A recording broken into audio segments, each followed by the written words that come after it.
Lord, I offer my life to you. Everything I've been through, use it for your glory. Lord, I offer my days to you, lifting my praise to you as a pleasing sacrifice. Lord, I offer you my life.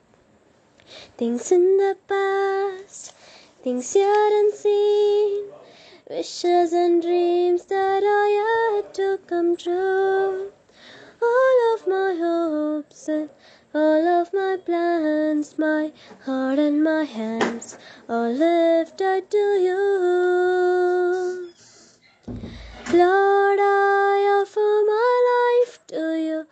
Everything I've been through, use it for your glory.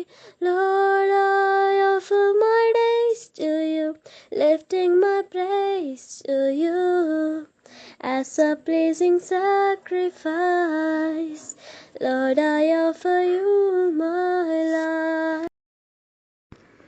பரிசுத்த வாரத்தின் 2வது நாளாகி இன்று உங்களை இயேசு கிறிஸ்துவின் நாமத்தில் வாழ்த்தி வரவேற்கிறேன். இந்த நாள் என்ன அப்படின்னா தைல அபிஷேக நாள். தைல அபிஷேக நாளை பற்றி நம்ம யோவான் 12 அதிகாரத்துலையும் பார்க்கலாம், லூக்கா 7 அதிகாரத்துலையும் பார்க்கலாம்.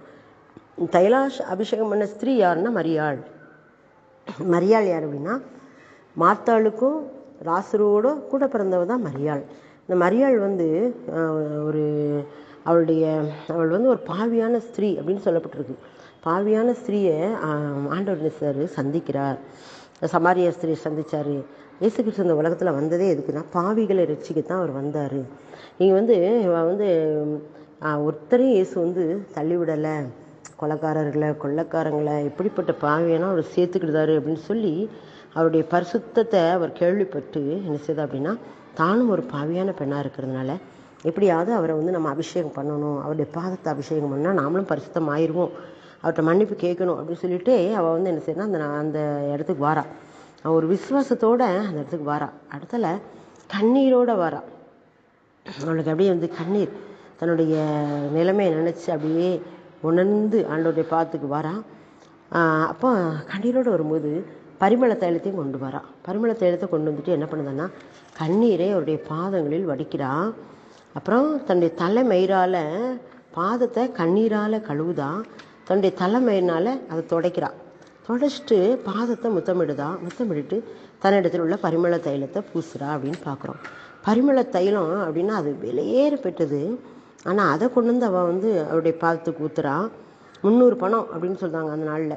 300 பணம் அப்படின்னா ஒரு நாள் கூலி. அந்த நாளில் அது ஒரு நாள் கூலி என்று சொல்லப்படுது. இந்த நாள் கணக்குப்படி அது கிட்டத்தட்ட 10 லட்ச ரூபா கணக்கு. அந்த 300 பணத்தை கொண்டு அவருடைய 300 பண பெரும் அந்த பரிமள தைலத்தை அவருடைய பாதத்தில் ஊற்றி அப்படி தன்னுடைய தலைமயிரினால் என்ன செய்றா துடைக்கிறா. துடைச்சிட்டு பாதத்தை முத்தமிடுதா. திரும்பவும் பரிமள தைலம் பூசுறா. ஏன் அப்படின்னா அதிகமாக அவர் மேலே அன்பு செலுத்துகிறா. தன்னை மன்னிக்கிறார்களாம், தன்னுடைய பாவத்தை எல்லாம் அவர் மன்னித்தார்லாம். அதனால் அவர் அதிகமாக என்ன செய்தார், அன்பு செலுத்துகிறார். எவனிடத்தில் அதிகம் கொடுக்கப்படுறதோ அவனிடத்தில் அதிகம் கேட்கப்படும். எவனிடத்தில் அதிகமாக மன்னிக்கிறாரோ அவருக்கு அதிகமாக அன்பு கூறுவாங்க. உலகத்தில் பாருங்கள், ரொம்ப பாவம் செஞ்சவங்க ஆண்டவர் திருத்தும் போது அதிகமாக ஆண்டவர் மேலே நம்பிக்கை வைப்பாங்க. நான் இவ்வளோ பெரிய பாவி, என்னையே அவர் மாற்றிட்டாரே, என்னையே பரிசுத்தமாக்கிட்டாரே அப்படின்னு சொல்லி அவருக்காக உண்மையாக ஊழியம் செய்வாங்க.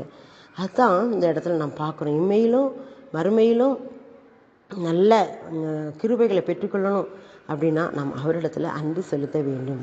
அவரிடத்துல அன்பு செலுத்துவதுன்னு என்ன அப்படின்னா அவருடைய கற்பனைகளை கைக்கொள்வது.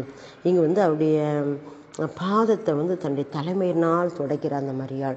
இப்போ எல்லாரும் சொல்கிறாங்க, இந்த 300 பணத்தை உள்ள பரிமள தைலத்தை இப்படி போட்டு வேஸ்ட் பண்ணுறால, இது தரித்திற்கு கொடுக்கலாமே இதை அப்படின்னு சொல்லும்போது தான் அவர் சொல்லுவார், தரித்திரர் எப்பவும் உங்களிடத்துல இருக்காங்க, நான் உங்களிடத்துல எப்பவும் இருக்க மாட்டேன். இவன் இதை எதுக்காக வச்சுருந்தானே, என்னை அடக்கம் பண்ணும் நாளுக்காக வைத்திருந்தாள்.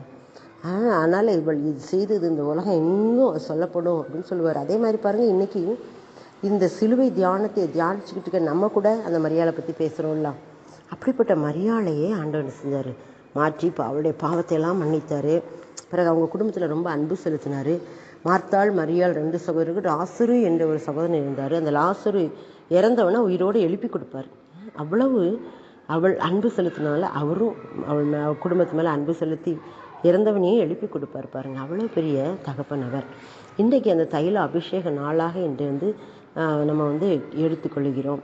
அந்த தைல அபிஷேகத்தை அவள் செய்ததுனால அந்த வீடும் மனம் பெறுது, அவளுடைய வாழ்க்கையும் மனம் பெறுது. நாமும் நம்முடைய வாழ்க்கையில் நமக்கு எது மேன்மையாக இருக்குதோ அதை அவருடைய பாதத்தின் கீழே வைக்கும்போது அது நமக்கும் மேன்மையாக இருக்கும், நம்முடைய வீட்டுக்கும் அது மேன்மையாக இருக்கும், அது மற்றவங்களுக்கும் மேன்மையாக இருக்கும்.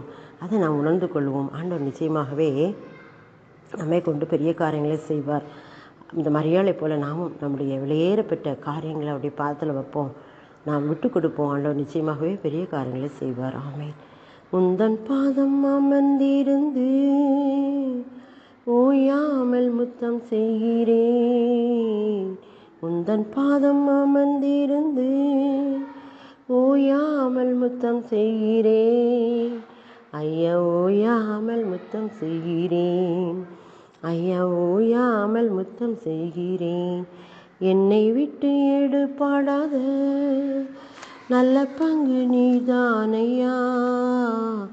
என்னை விட்டு எடுபாடாத நல்ல பங்கு நீதானையா. ஐயா நல்ல பங்கு நீதானையா. ஐயா நல்ல பங்கு நீதானையா. இந்த மரியாள் வந்து தன்னை விட்டு எடுபடாத நல்ல பங்கை தெரிந்து கொண்டாள். அவள் எப்போ பாருங்கள் ஆண்டோடைய பாத்திலே காத்திருப்பாள். மாத்தாள் கூட ஒரு தடவை சொல்லுவாள், ஆண்டவரே இவ என்னை விட்டுட்டு ஓடி வந்திருக்காள வேலை செய்யாமல், அதை நீ ஒன்று சொல்ல மாட்டீரா அப்படின்னு கேட்பா. அப்பா ஆண்டு சொல்வார், மரியாள் நீ அநேக காரியங்களை குறித்து கவலைப்பட்டு கலங்குகிறாய், மரியாளும் தன்னை விட்டு எடுபடாத நல்ல பங்கை தெரிந்து கொண்டாள் என்று சொன்னார். நாமும் கூட அந்த மரியாளை போல தைலத்தினால் நம்முடைய கண்ணீரால் அவருடைய பாதத்தை அபிஷேகம் பண்ணி நாம் வந்து நல்ல